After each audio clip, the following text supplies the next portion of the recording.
this video, we want to see if the pair r squared d, where d of xy is equal to the absolute value of x minus y, if it defines a metric space.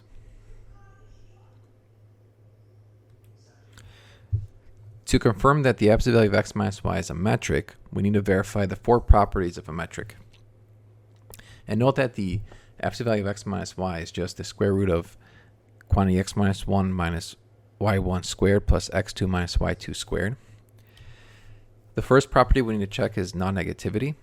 So that is the absolute value of x minus y is greater than or equal to 0. And for this, and that if it's equal to 0, then x equals y. So because it's an absolute values are always greater than or equal to 0. So that works. And if the absolute value of x minus y is 0, that means x equals y.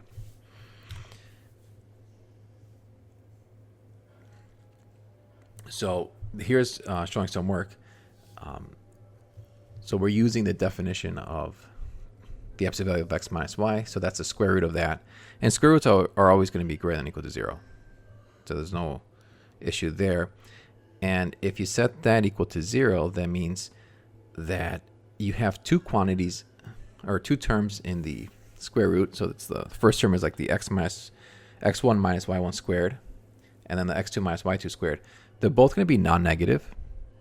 So if you add two non-negative numbers and then it's equal to 0, that means that each of them has to equal 0. So that means x1 minus y1 squared is 0, and x2 minus y2 squared is 0. And from there, if you take the square root, you get that x1 minus y1 is 0, x2 minus y2 is 0. So that means x2 equals y2, x1 equals y1. Therefore, x equals y.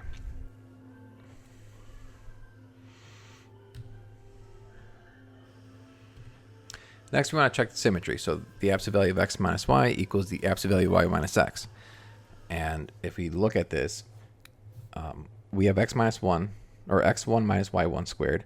We can easily rewrite that as y1 minus x1 squared, because the idea is that if I factor out a negative 1 and I square the negative 1, that becomes positive. So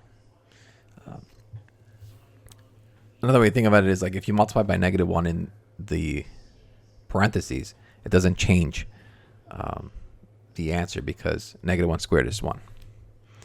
And so that's how you get that it's equal to the absolute value of y minus x.